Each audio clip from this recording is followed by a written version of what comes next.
Welcome to the START podcast, Somatic Tools for Alignment, Regulation, and Transformation.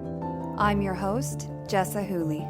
This episode is recorded as part of START, a free somatic healing program for people with painful childhoods. Join START to get access to this podcast along with exclusive monthly on-demand classes led by me, a somatic trauma specialist. If you're ready to create a life of calm, confidence, and belonging, join START by visiting alwaysvibin.com or search Vibin Wellness in your Apple or Google Play App Store. That's always VIBIN.com.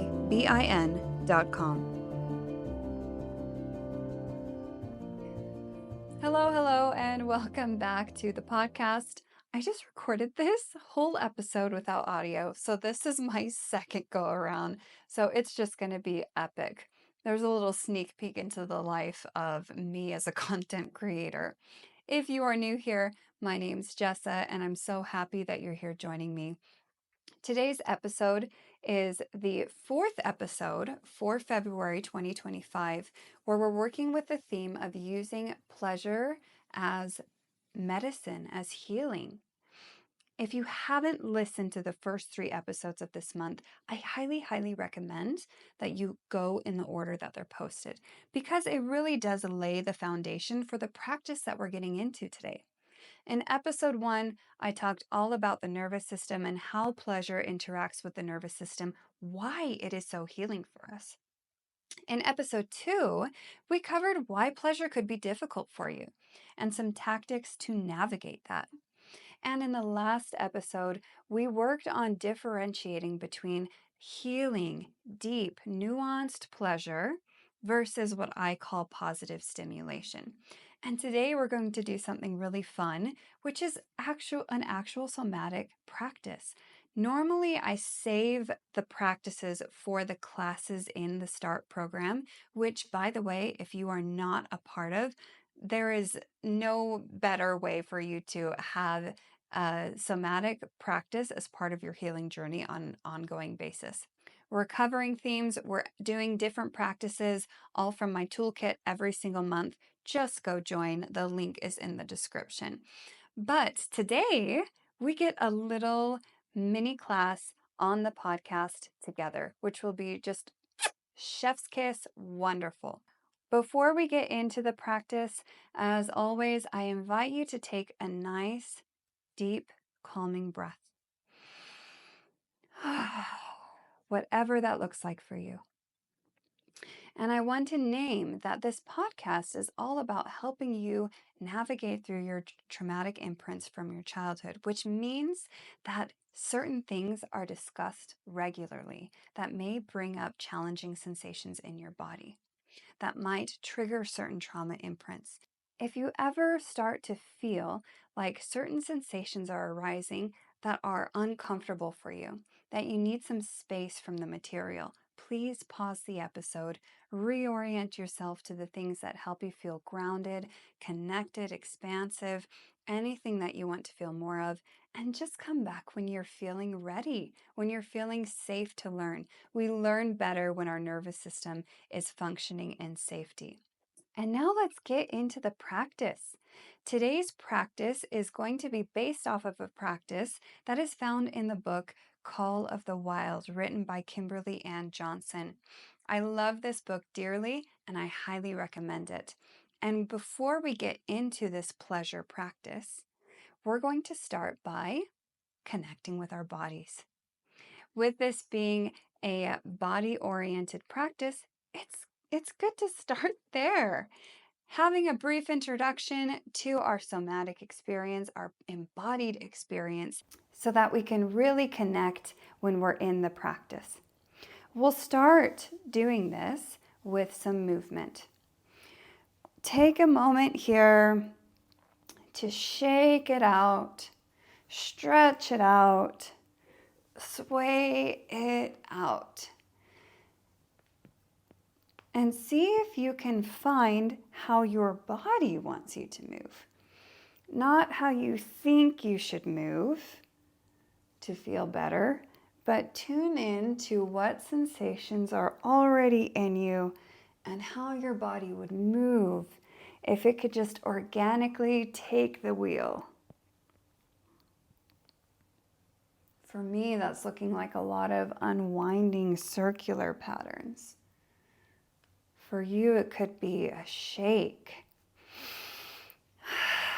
If you're standing, maybe you're stomping.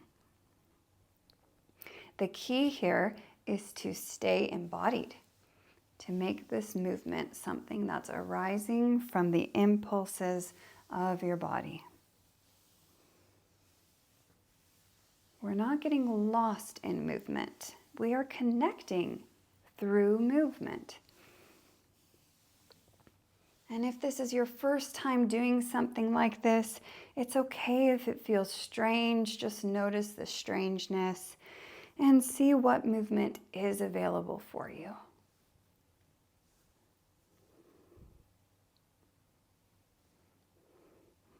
I like to start this way because it allows our survival energy a place to move. It's hard to sit down and sit still, connect in a meditative mind, when there's a lot of survival energy pent up inside of us. If you're listening, I'm still shaking, still moving the shoulders. I hope you are doing the same in any way that feels good for your body. Now, if you need more of the movement, feel free to pause the episode and continue moving until you feel like your embodied movement practice is complete. Then allowing the movements to slow down, get smaller, until eventually you're in relative stillness that also feels safe. For me, that includes a little bit of a rocking motion, but for you, it could be total stillness. And just pausing for 3 breaths of any kind.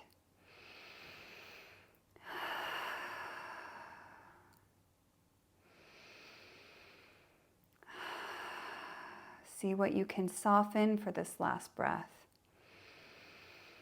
Just 1 drop of softening in any part of your body. Moving into a tactile body scan. This is a body scan where you will be touching your body. And feel free to only touch the places that feel safe, interesting, or comfortable to touch. So we'll start at the top of the head, taking your fingers to the top of the head. Maybe playing with your hair or massaging yourself. Just noticing what sensations you can feel as you touch the top of your head. We'll move relatively quickly and take the hands to the back of the skull, the upper neck. Noticing how it feels when you provide different pressure on this part of your body. Then moving to the face, fingers come around the eyes, on the cheek, the chin, the nose.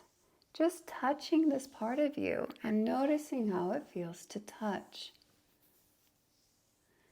Then hand moves to the throat. This can be a very tender part here, so only working in a way that feels safe and comfortable. Offering yourself any interesting or comfortable touch as we move the hand to the back of the neck. Doing 1 arm at a time, we'll take that right hand to the left shoulder. And whether you want to squeeze or brush the skin on your arm, you'll move down from the shoulder in any pattern that's interesting all the way to the fingers. Just touching this left arm, noticing you have a left arm. Switching sides, taking that left hand to the right shoulder, and in your own way, making your way down this arm towards the hand. You might be moving slower than me with your touch. You might be moving faster. We're just noticing. Any movement, any touch that allows us to stay in the experience of our body is fine. Bringing the hands to the chest. Once again, only touching yourself in a way that feels safe and pleasant. And moving down into the soft part of the belly. Very gentle touch here. Have very sensitive organs in this space. Seeing what way, what kind of touch your body desires from you in this space. Then moving your hands to the mid and lower back. Can it feel pleasant for a lot of people to offer a gentle massage right around that tailbone and low back? Letting the hands move towards the pelvis, the hips, the seat. Squeezing, brushing, tapping, any sort of touch that helps you connect to this part of your body in a way that is safe and interesting. Then moving to the right leg, you can take one or both hands. I like to sit so that my knee is bent and I can reach all the way down to my foot. And exploring touch on this leg.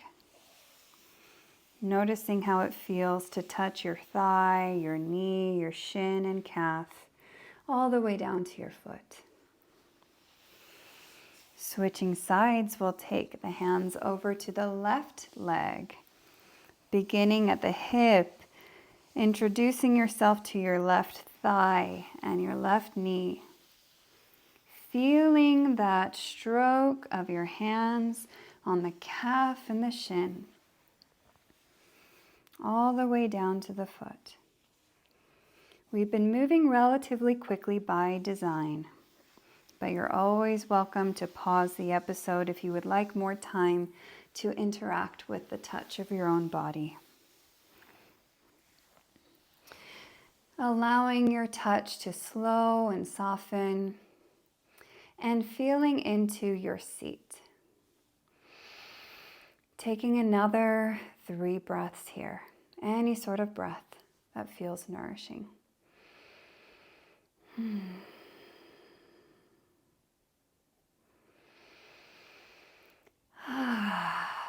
A sigh is always welcome.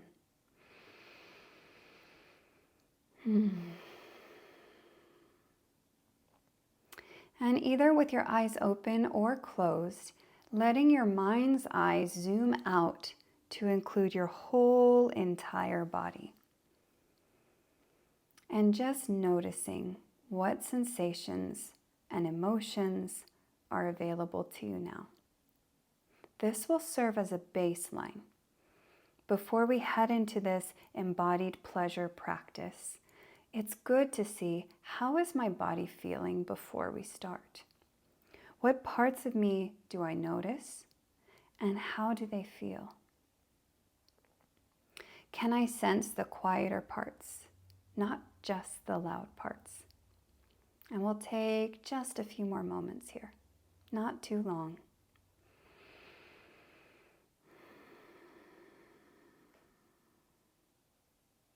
Finding a general sense.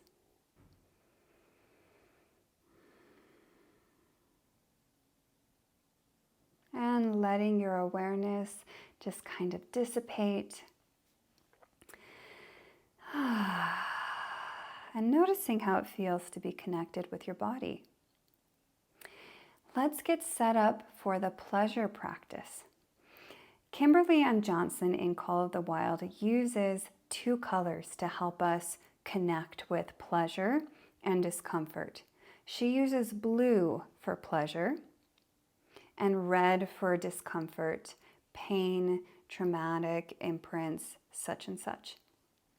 So throughout this practice, I'm going to be cueing you in to help you find a sense of blue in your body. When I use the word blue in the practice, I'm talking about anything that helps connect you to that sense of pleasure in your body. Whenever I use the word red, I'm talking about anything that feels upsetting, discomforting, something you don't want to feel more of. So we'll begin by me introducing 4 different scenarios. Now, these are just scenarios that came to my mind when I think of painting a pleasurable picture. Maybe one or more of these will resonate with you, maybe none of them will.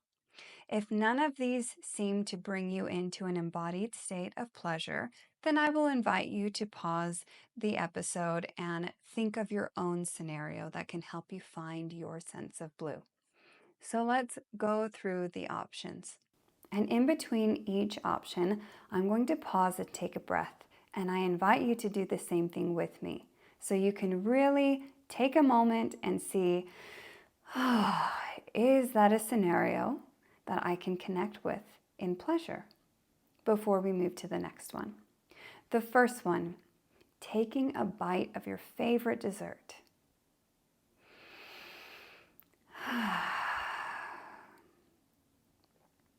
Hugging someone that you feel close to.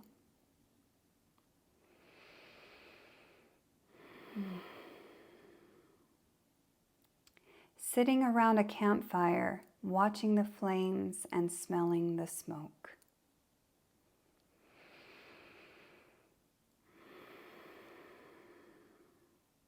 Sitting on the edge of a pool with your feet in the cool water.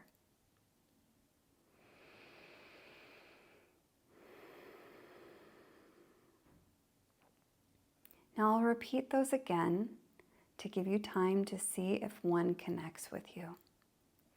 Taking a bite of your favorite dessert. Hugging someone that you feel close to. Sitting in front of a campfire, watching the flames and smelling the smoke. And dangling your feet in a cool pool with the summer sun on your back.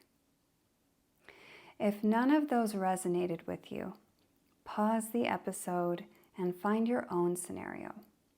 Otherwise, pick one of those 4 and see how much blue you can find. What can you feel in your body? Maybe you're tasting something. Maybe you feel yourself salivating. Maybe you can sense warmth on your skin or that smell. What movements is your body making as you connect with this? Do you feel a smile or a change in how your brow is resting? Do you feel your posture shift or some motion that you want to make as you connect? I'm going to give you 1 full minute here to do what you can to grow this blue experience.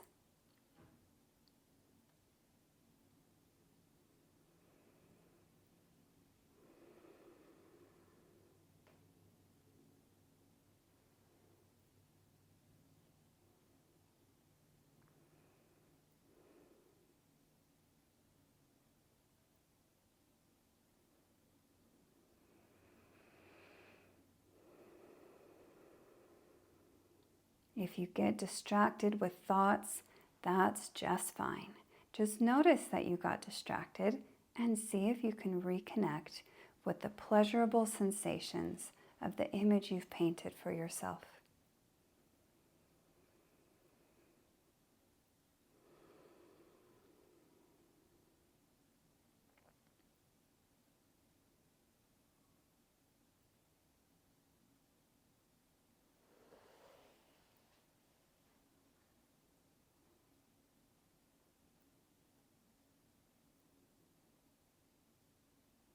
Connecting with as many sensations as you can for just a few more moments.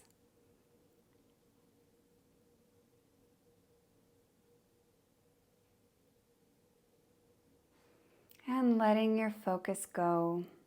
If your eyes are closed, opening your eyes, taking a look around your space. Taking a nice deep breath. Now, many of you might have found the presence of red as you tried to connect with the blue. This is a very common response. Oftentimes when we've grown up in a traumatizing environment, anytime blue arises, there's always a threat of red coming to interrupt our serenity, our peace, our joy, our pleasure. So it becomes very natural for red to pop in on our pleasure experience of blue. We don't really need to do anything about that other than notice that it's happening and then see what we need in order to reconnect with blue. Sometimes that means completely changing the picture and connecting with something different. And over time, as you're able to practice engaging with blue, red will begin to take a back seat. Then it will show up in your life when it's more helpful and less intrusive. This is part of the practice. We call it practice because these parts of us need practice to find the roles that feel the most comfortable in our body. Red shows up when we're trying to find blue because there's a part of us that believes that red will keep us safe if blue shows up. So we give that part practice to experience blue in safety. This practice really shines because what it does is help us tune into the nuance of pleasure, the smaller sensations of pleasure. This is massive. This is what I'm talking about way back in episode 1 when I said everyone has access to pleasure, that it is our birthright to experience pleasure, that our nervous system is built on a structure that requires pleasure. So many of us hear that and think, well, what do you mean? I don't have time for pleasure. I don't have time to wake up and have a 2-hour morning routine where I'm having a fully organic breakfast and the lemon water and a meditation and a sauna session. And I don't have time for a 3-hour nighttime routine or the money for all the shit that goes into that. That's where our minds go when we think of pleasure, massages and retreats and things like that. And oh my God, they're wonderful. But that's not what we're talking about here. That's not what we're practicing when we're practicing pleasure. Pleasure is already in your body. It may be buried so deep under pain, under avoidance, under real stuff that lives on top of it to try and keep you safe, but it is there. And it's quiet. It's deep. It's nuanced. It's every shade of blue you can imagine. There are endless shades of blue, just like there are endless shades of pleasure. And when we practice something like this, where we learn to feel into pleasure as very small, intricate sensations, we become easier at picking up on those in our everyday life. So that when the red feels overwhelming, we can find the blue without having to make a big kerfuffle about it. We just find it inside of ourselves. I hope you enjoyed the practice. Once again, please join me on the START program. I have 2 beautiful practices, full-length 60 to 90-minute classes for you this month. One is therapeutic yoga for trauma. The other is biodynamic breathwork and trauma release. I hope to see you there. Thanks for listening. To get the most from this podcast episode, visit alwaysvibin.com to join the free START program, or search Vibin Wellness in your Apple or Google Play App Store. The information in this episode is not intended to diagnose or treat any condition.